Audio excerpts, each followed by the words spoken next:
Typically, I like to be a little bit more put together for my intros and my end segments, but I have literally been DIYing all day long so that I could get this video out for you guys to enjoy.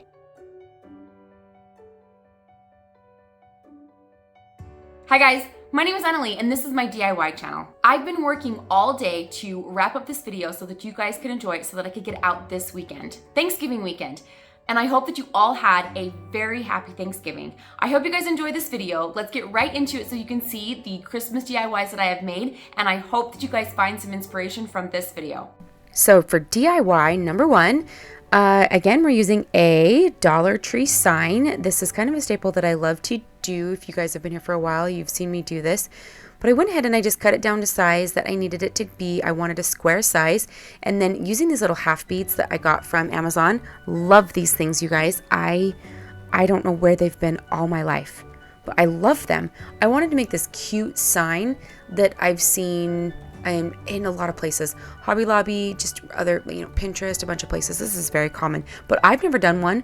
So I really wanted to make one, and I do like how this turned out. I think that if I do this again, which I do want to do it again, I'll do it just a little bit differently. But this is just some scrap wood that I had that I cut down to size. And then you saw me kind of measuring out to see how much I needed to cut down the sides to match around the beads. And then I went ahead and I just gave all of this a really good couple of layers of Waverly white chalk paint. I have seen people paint beads on Instagram and YouTube, and there's definitely a much easier way. I was just way too lazy to go inside and get a bag. Most people take like a Ziploc bag and put them in there and pour some paint in there, and that really is a great way to do it. But I was out in my garage and I truly was just way too lazy to go inside, so I just did it that way.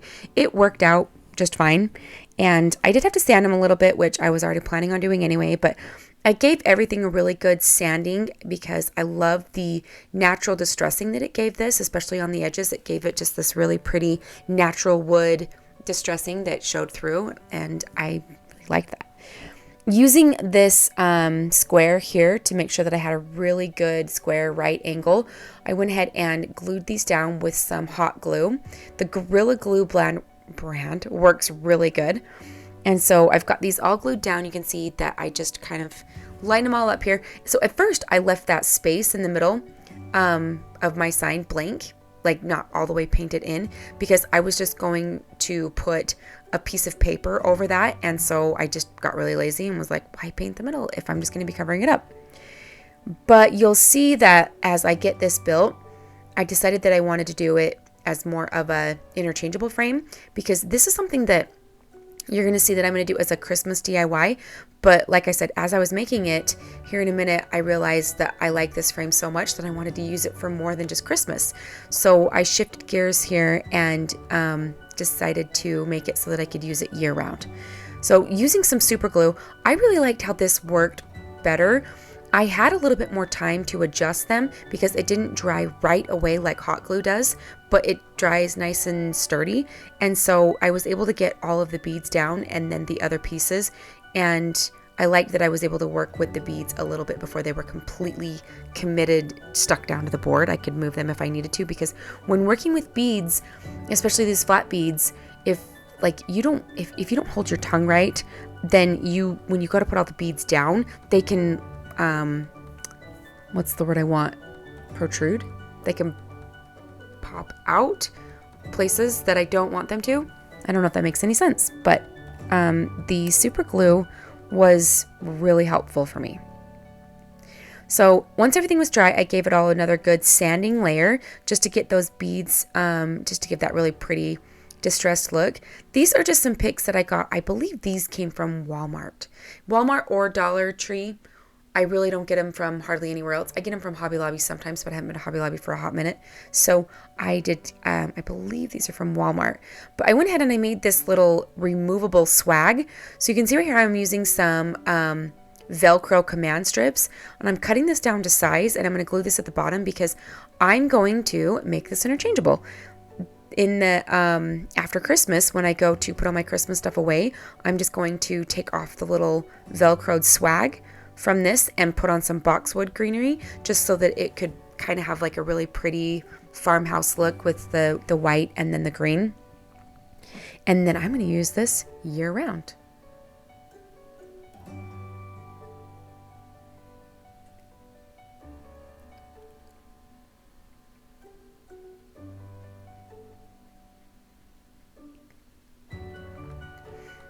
I had to add a bow because I wanted to cover up some of that wrapped jute twine. I like this, that you can see it, but I don't want it to be the only thing that you see. And so I put a bow over it to just kind of embellish it a little bit. This is just some scrapbook paper that I just cut out this cute little sign with. And that is a bulldog clip. I will have those linked down below. I just got those from Amazon. I just hot glued those on, that little clip on. And here is my sign that I am currently using to decorate for Christmas. But I'm so excited that when it's all done, I can use this year round. I could put any holiday up there. It'd be cute for Thanksgiving and fall. I could do a really fun thing for Easter. Just, you guys, use your imagination. Anything. We could use anything. Okay, this is a little silicone mold that I got from Walmart. I really love the detail in the bottom of the molds. And so I have seen this done mostly from Whiskey and Wit. I'm sure there's other people who do it too, but Whiskey and Wit is the channel that I watched that introduced me to this fun idea. But I basically just am filling these up with hot glue that you can get from the Dollar Tree. And then once they hardened, you can see how easy they just pop out. And the detail was so fun. For the most part, they do get the detail. I was hoping to zooming that in would help you to see it, but I'm looking at it and it didn't really show you the detail. You'll see it here soon though. I'm just trimming off the back right here, all of those high edges, just so that if I want to lay these down in a tiered tray, they lay a lot flatter. And then I really had fun with this, you guys. This is a fun project that you can do with your kids too. This is my 3-year-old, and you can see how easy this is for her to be doing this. You can go into a lot of detail, or you can just paint these all one color and give them some shimmer or whatever you want to put on them. You can really do whatever you want. The possibilities are endless. But we just spent the afternoon painting these and going in, letting them dry, giving them some detail. And that's really it, you guys. Here is the finished product of each one. I think these are so fun. This is such a great idea and such an easy, cheap, fun DIY. It's fun to do with your kids too. I'm telling you, they love it. My girls love when I make these for each holiday, and they love that when they see the silicone molds that they are going to be getting possibly some treats and some fun DIYs. Not using the same mold, but we use molds for treats and chocolates too. All right, this is a genuine piece of barn wood from a fence that I used to have. I saw this idea on Pinterest and I was obsessed immediately. I feel like it's really popular, but I just missed the boat. But I had never seen these before. I'm sure they've been around, but I didn't have a set and I just had to have a set. So you can see here that I'm just cutting these down. I don't have any footage of me cutting them out in the garage. I'm so sorry. It just didn't have good lighting. So I just went out and used my chop saw, but you can use a miter box that you can get from Amazon. I've seen many DIYers use those and they would work great. Using some wood glue, I just went ahead and I glued this bottom piece down. We are going to be making a little manger. That's why we've got a little roof overhead, but I wanted to glue that so that it would stay really good and put that clamp on there to hold it in place. And I let both of these dry overnight. A little tip right here, whenever you're gluing something together that's in the shape that it can't hold a clamp, tape works really good. This piece of scrap wood that I had is just, I grabbed it out of my stash and I left the wood distressed. I did not sand it on purpose. You guys could get this if you wanted to recreate this as a dowel, a square dowel, probably in the 1-inch size at Home Depot or your local hardware store.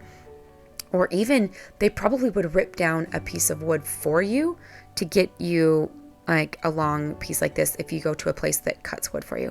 But you can see that I'm just giving these each a layer of paint. So the blue stick is 5.5 inches long, and then that maroon stick is 4.5 inches long. Once everything was dry, I gave it a really good layer of distressing with some white paint, and then went through and distressed it even more with the edges. This cute little block, you guys, this was again a scrap piece of wood. This would work perfectly with like a paint stick. A paint stick is nice and thin and it's got a good shape to it. It might be just a little wide, but you could cut it down. Using some Waverly white chalk paint, I went ahead and I painted this entire thing white. and let that dry.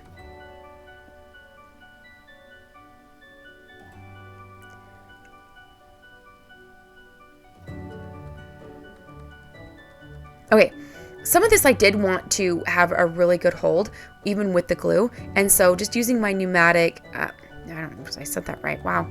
My staple gun, I went ahead and I stapled that roof piece together. And then I'm going to be stapling the top of the roof to the rest of this little stable. Okay, so they sell wooden beads on Amazon. I've actually ordered some in the 1-inch size. They will hopefully be here next week. But I had these beads that had a hole in them, so I just used some wood filler and I filled them in, and then I just used some paint I mixed it together. I used like some white, some orange, and some brown to try and get that perfect wood look. I wanted it to look like it was just a natural raw wood color, so I tried to match the exact color of the bead exactly. I just needed to be able to paint over it. I let those dry, just in case you were wondering.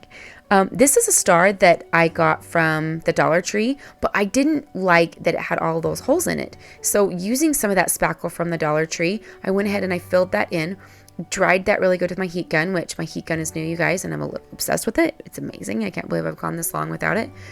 And then after that was dry, I put on a layer of Mod Podge on either side just to kind of seal that in. And here we are drying it again, just a little bit. You can actually get this to dry pretty fast. This is a non-heat setting. You can see that I was touching it while I had the heat on it. It was more just like a blow dry setting than a heat setting so that I could get some air onto it so it could dry.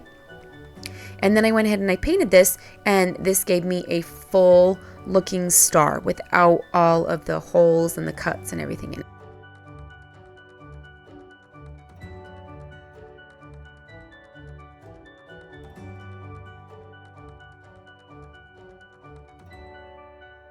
And of course, more distressing, just dry brushing some brown onto my star and onto my little white piece there. I just feel like it gives it so much more dimension, you guys. I love the look of it. I love the look. I can't stop.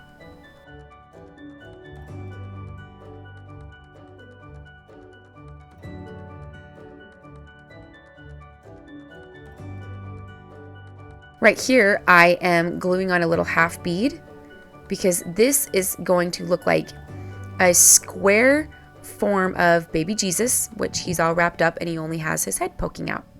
So once everything was nice and dry, I gave this a little dab of hot glue, and we're going to be gluing that to the top of the stick, because these are called tobacco stick. Oh my, I don't even know if that's right. Just like these cute little stick people. They are so cute. I saw this and I absolutely knew that I had to try it. And so using some of that baker's twine that I think I got this one from Walmart, but you can get it from the Dollar Tree. I glued it around each one of their heads, and then I just tied the baby Jesus. I did actually glue baby Jesus on, but I also put a tie around it with a cute bow, and then we're going to glue the star on. This is going to complete the manger, and now we have this little partial manger scene. I've also seen them where you can do the full scene, even the animals, you guys, even the animals. They make sheep, the block sheep. Oh my gosh, I have to do it someday. So I probably will, but I also just love the simplicity of these three just standing in front of the manger. You guys, I cannot believe that I've gone this long without like knowing these were a thing. I love them. So I love them so much that here we go again. After I made that manger scene, I just thought, oh my gosh, there's so much to this. So I saw another inspiration picture on Pinterest.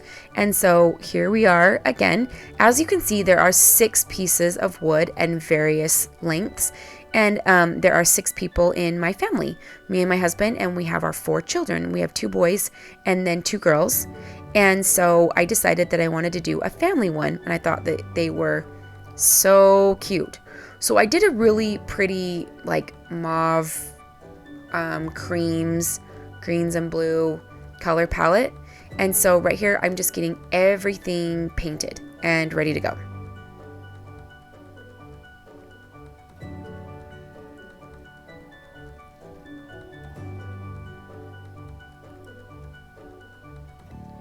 For all of the girls, I gave this like really pretty mauve color almost.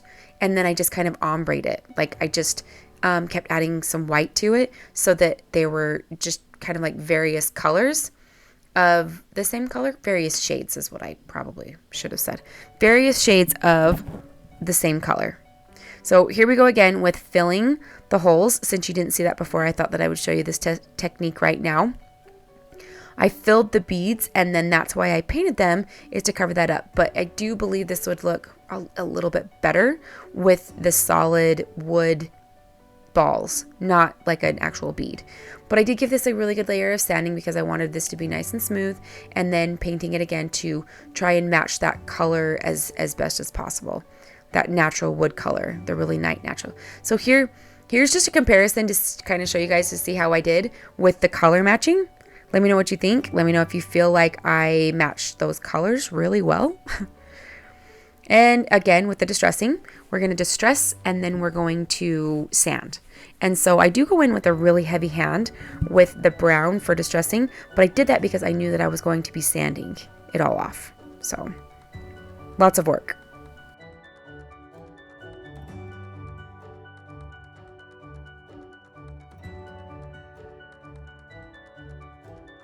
Now we're going to be gluing everything together. So I did use some super glue and then some hot glue just right in there. I didn't want it to be super bulky, but I didn't, I just kind of gently pushed them together. I was okay if there were some gaps, like not big gaps, of course, but like I didn't feel the need to fill everything in. And then just kind of arranging these from the order of our family, the tallest to smallest, right? I went ahead and a little tip right here, if you put the glue on the back of the ball, on the bottom side on the back, I don't know if this is going to make any sense, but when you put the more towards the back, then when you push it down, there's not a lot of glue that oozes forward out in the front so that you have to see the dry glue underneath their heads. So here's our family. You guys, this is maybe not a Christmas project. I will be displaying it year round, but I do love that that is something that is very important at Christmas time, is the family and being together as a family. And so I thought that this would totally work. I'm going to show you two ways of how I can finish this. So this is just some cotton twine that I got from the Dollar Tree in the automotive section. And so I just tied that around, and then using a little wooden heart sticker that I had left over from Valentine's, I just added that on right there. And here you have just a very cute generic family piece. This, like I said, is something that you could use year round, but also I do believe could leave out for Christmas. You could even do like some more Christmassy colors. And then I will show you another version that I think I actually like better. I don't show you the steps. I'm just going to show you the finished product. But here is where I actually just used my Cricut and I cut out our last name. And then I just used a stencil. I used the vinyl as a stencil and stenciled this on. I really, really like this one. So you guys leave a comment down below on which one you like better. If you like the one with the wooden heart, or if you like the one with the family letters on there. Like if you could just do a family last name too. Like we do the Ashby family because our last name ends in Y. So it's a little bit easier to do the Ashby family versus the Ashbys because you don't really apostrophe the S. But then it's like, anyways, I digress. I don't even know why I'm trying to give an English lesson right now. But let me know which one you liked better down in the comments below, please, because I would like to make more of them. I've been considering using them as Christmas gifts, which is why I put them in this video, because I felt like I could make them for people and give them for Christmas gifts. So now that this DIY is basically half over, these are just some cute wooden block hanging DIY that I've done. You can use the wooden blocks that you can get from the Dollar Tree if you can find them. I couldn't find them, so I just used some scrap wood and cut it down to size, painted it white in Waverly, and then kind of distressed it. Actually, not kind of, I distressed it a lot. And then I used a stencil to paint on the words joy. And then this is some ribbon that I believe came from Walmart. It was the perfect width to match the sides of the blocks. So I'm just wrapping this all the way around and hot gluing it in places.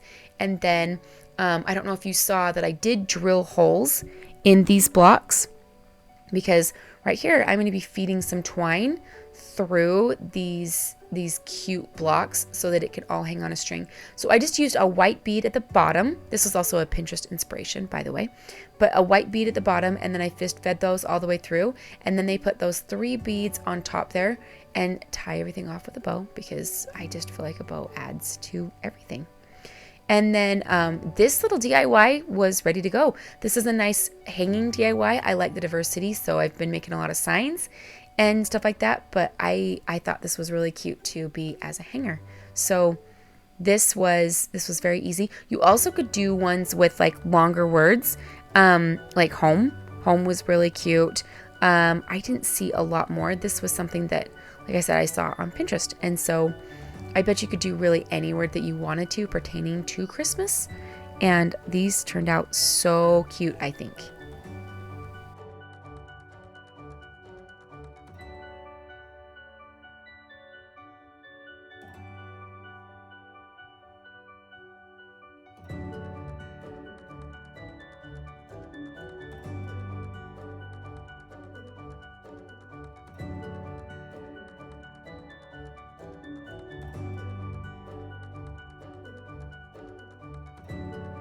All right, you guys, that is the last project for this video. I think that this turned out pretty cute. It's probably not my favorite of the video, but I do love it and I want to make more. My favorite of the video, you guys, are those little cute tobacco stick people, Mary and Joseph, and then my family.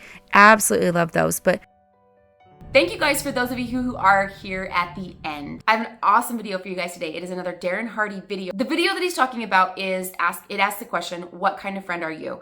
So he starts off with a story about 2 friends who are hiking in the mountains together. And as they're walking, they end up getting into an argument, and one friend slaps the other friend. The friend who gets slapped takes a stick and writes in the sand, "Today my best friend slapped me in the face." They continue walking in the mountains, hiking, walking. They keep going in the mountains, and they end up coming to a river or a stream, and they decide to go into the water. And as they do, the one friend who was slapped ends up in the mire. Best friend jumps in and rescues him. Once he was rescued, he then writes onto a stone, "Today my best friend saved my life." The moral that Darren Hardy talks about is when things happen to us that are hurtful, sad, hard, unfair, wrong, it's always best to write them down in sand, because then they have the potential to either be blown away with the winds of time, or be washed away, or eventually go away with time, with healing, with overcoming. But when really important things happen to us, it's important that we write them down in stone, because we want to remember those things. It's better to remember the good and not the bad. Yesterday was Thanksgiving, and I'm definitely still on a gratitude high. I'm so thankful that I have the opportunity to try to do better the next day. What kind of friend are you?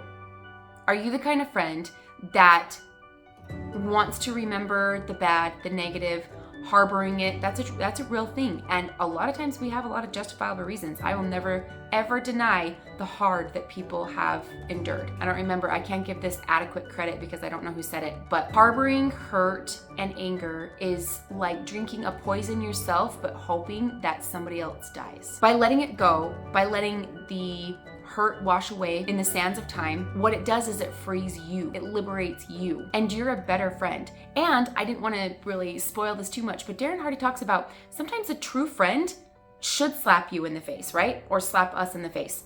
Sometimes a good slap in the face is exactly what we need, because instead of, if I'm truly acting like a jerk, or as Darren Hardy puts it, as an a-hole, if I'm being an a-hole, I would rather somebody tell me that I'm being an a-hole. Now, that's hard. Not everybody loves to hear that they're being an a-hole. But which would you rather have? Them saying to you, "Hey, you're being an a-hole right now," or have them walk away from you and say to somebody else, or say under their breath, "She is such an a-hole right now." I would rather hear it so that I can change it. It's not easy to do. It's not easy to hear, but I would rather that opportunity. So sometimes we need a slap in the face. And maybe we need to look at it as, do I need to be offended right now, or was I being helped? Find a friend that will slap you in the face versus slap you behind your back, right? Be a friend who might slap somebody in the face versus slap them behind their back. I hope you guys all had a great Thanksgiving. I hope you guys all are still feeling the gratitude and the goodness. There are times where we can find joy even in our hard, dark circumstances. I've got to stop or else I won't stop. I'll keep talking all day long. Thank you guys so much. If you guys would like to subscribe, I would really appreciate it. And I promise I don't always talk this much. Okay, maybe a little bit. Okay, maybe I do. I talk a lot. Thank you guys so much for watching. Please leave a comment down below. Like this video because it really does help us. And if you guys would like to, I'd love for you to subscribe. I'll see you guys in my next video and we'll talk to you later, guys. Bye. That's not what I say. Thank you. I'll see you next time. Bye, guys.